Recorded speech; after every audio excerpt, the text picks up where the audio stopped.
opening statement from Sean, then we'll do questions in the room, then we'll turn it over to Zoom.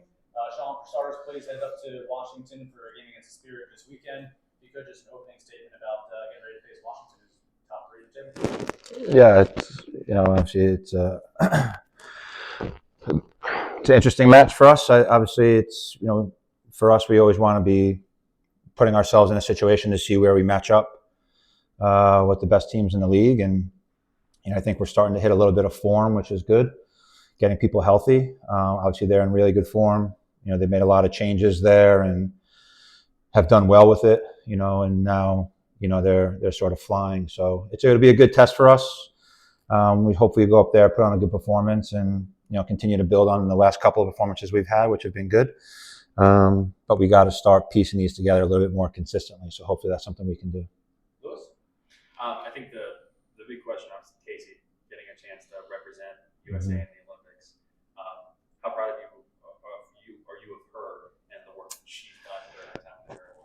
Yeah, I mean, anytime our players get a chance to represent their individual countries, especially on the grand stage of the Olympics, I think you always feel proud of them. And they don't have to be on the Olympic team for me to feel proud of our players. But I've known Case since she was 16, 17. I coached her in the U20 World Cup. So to see her grow to where she's at now, it's a credit to her dedication, her commitment, her discipline, her love of her craft. But yeah, I think it's a great honor for her. And I know as a club and as players and staff, we're really proud of her and we look forward to watching her on that stage. She gave a lot of credit to the 3 years since the 2021 Olympics, the growth that she's had while she was here, the coaching staff, the dynamic and relationship she has with everyone here. How would you kind of describe what it's been like to coach her here, in Cary? Yeah, I mean, to be honest, I'm not with her day to day. Nathan Thacker's done an unbelievable job with her. He's with her day to day. He has the deep relationship because he's in and out with her with all the details and stuff. But I've seen her evolution more so from a mental side, which is always an important piece. She's always had the raw talent, and I think Nathan's getting the best out of her right now. And Case is someone that cares so much, but she has a good understanding of how to break it up and not be too serious. But it's important to have that relationship, and I let her be. I don't bombard her with stuff. I'll be honest, I barely talk to her about things because I know how she is, and if she needs something, she knows she can come talk to me. And that's just how I'm more hands off with that type of stuff. But I also know that she's being well taken care of by Nathan and the rest of the goalkeepers that push her every single day. So yeah, Case made it, but I think she'd be the first one to credit her other goalkeepers that help push her every single day and hold her to a high standard. Another Casey question. She said she went to the Olympics in 2012. She was a kid, and I asked her about what it's like being at the games, being in such a visible setting, the world stage, what it means knowing that you're helping contribute to kind of grow the game for the next generation. And we haven't seen that in a place really faster than here in North Carolina. You guys have such a great fan base. It's taken off so fast. The academy, obviously, the youth camps. What's it like when you take a step back and you see the impact an event like the Olympics can have, and what it's been like just to see the growth here locally of soccer? Yeah, I've been here over 20 years, and I came from New York, and it's nothing like here. It's mom and pop shops up there, and you're training behind a high school, and there's no facilities. It's not a culture. And when I came here to the original Castle, now in CFC Youth, it was like a change in my whole mentality because it felt more like a club. And now, now I've been fortunate to go through the ranks and now coach the first team. And I think the Olympics, even like the World Cups, like they're just minor blips in the careers because it's a month. It's the everyday processes here that I think are the most gratifying. Like it's great to see our players on the grand stage. It's great to see our players performing and representing our club, representing our country or their individual countries, because you still have other players that are going to play for their other countries. So, I think when you look at it, the fan, I'm the biggest person that'll argue this, and I think it's been well known, but yeah, it's a great fan base, but it can be better. What I mean by that is a consistency, and it's tough in our area because of so much going on in the college sports, beaches, and so many kids play soccer on the weekends, and the last thing they want to do is go to another game at 7:00 at night. So the impact that these players can have in the community that will help get people here and get that fan base connected, because you need to have that connection. Seeing them on the TV screen is not enough, right? So it's a start, but I think the more you can. I look at it, there's like 5 or 6 players that may go to the Olympics. We have 26 players on our roster, so it's more than just Case. It's more than those players. It's about everybody, and that's what I like to. That's what I want to promote.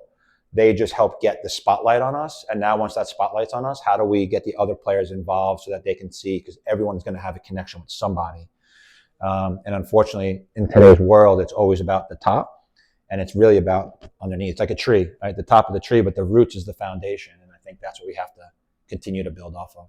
Seems like you think the ingredients are there, though. Your local 100%.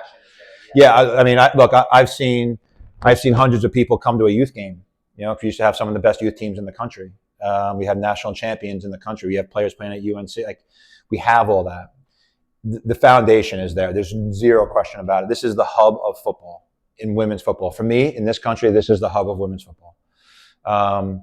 And there's ways that I think we can continue to build off that and tell that story. But it's for sure, it's there, for sure. Turn it over to Zoom quick. Jackie, take it away. Thank you. Hey, Sean, appreciate your time for all as well. I've had 2 quick questions for you as I'm working on some pieces, but just first off, wanted to get your thoughts about just with your time from the Courage, what are different views and things about the club that just make it so special for you as a coach and being part of this team? I think I've said it when I was first hired. I think it was my first press conference. It's the fact that it's my home. Yeah, I'm from New York, but I consider this my hometown now. As much as my New York friends may hate me saying it, this is your home, and to be able to coach your hometown and represent the community, but also see, not too long ago there was not a women's team here. And I think I was here. I think I moved here. I think I could be wrong. The last year of the original Courage, if not maybe a year after, and now to see it back, and the fact that Steve had the foresight to bring the team back, and when the opportunity arose at the right time, yeah, it's a special thing. Seeing fans or people in the stands that maybe I used to coach, that have families now, or players across the league that I coached throughout my career. It's pretty cool. It's unique.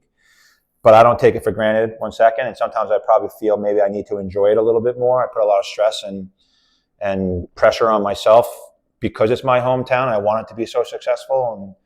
And when I get back to it and I look back, I don't want to. I've told myself this the last couple of weeks. I don't want to look back and say I missed out on an enjoyable moment. Take the wins and losses out of it. I'm fortunate to coach unbelievable players. I'm fortunate to be one of 14 coaches in the world coaching in this league, which I consider to be the best league in the world. At the end of the day, it's not too bad. So yeah, I feel pretty fortunate to be in this position.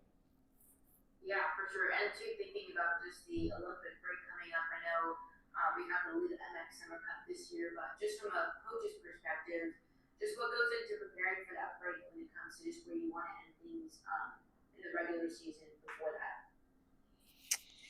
Yeah, I mean, right now what I'm looking at is Washington, and then Louisville, and then I need to take a little bit of a break. I say that, but I'll probably be stuck in my room and watching game video as usual. But when you get to the Liga MX games, I think it's an opportunity to get players time. It's an opportunity to do some rotations, get some players rest, and you want to go out and you want to win, but you also want to get some of these players out there training their butts off to get some time and minutes in the uniform as well. So just like we've done in years past, we'll look at that part of it. Is it a win-all thing? Not necessarily, because I don't even know what this event means. I think it's 5 brackets and top 4 teams go, so that's interesting. Like, you can win your bracket and still not move on, so that's another wonderful idea. I don't know who came up with that one, but that makes 0 sense.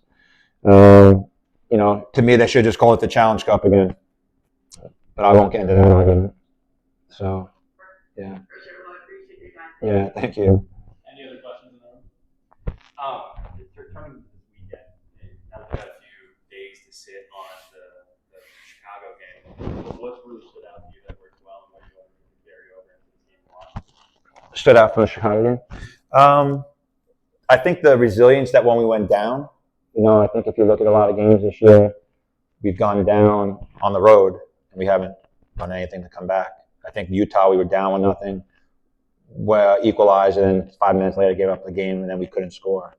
Look, there's no secrets. We struggle on the road. We're fantastic at home. That's most teams in this league. The fact that we scored more than a goal, I was pretty thrilled with that. But it's not for lack of trying. I just felt with the resiliency of the group that they stood fast. They weren't wavered by the going down early. It was weird because before the game started, I basically drew on the whiteboard on the tactical exactly how Mel was going to score. And it was as soon as she picked the ball up at midfield, I looked at Nathan and said, "Goal." It was exactly. I said she's going to pick up the ball. She's going to dribble towards the middle of the 18. She's going to go left or right, depending on what shot she gets, and she's going to cut it back opposite of the direction she's coming from. And I looked at the team at halftime and said, "Now you can never say you don't understand what I'm saying." But I was proud of the group for coming back. I think it was more of a belief. And then to get the third and Mary come in and the subs made a big difference. We said that at halftime too, that the subs were going to make a difference based on what we saw. We set up a certain way because we felt the game in the beginning was going to be really compact in spaces. So we put players in that could hold the ball up really well. And then we felt as the game wore on, we would stretch them out and then we'd bring on our pace and players that can come in between lines and get at them. And it worked to a T. That's a credit to the staff and the scouting that they've done and the players trusting in us. So it was a pretty cool thing just to see them. Because when we went down 0-0, I was like, oh boy, here we go. And for the first time all year, I never got that sense. It was pretty like, we're going to be fine. And I thought we put on a good performance.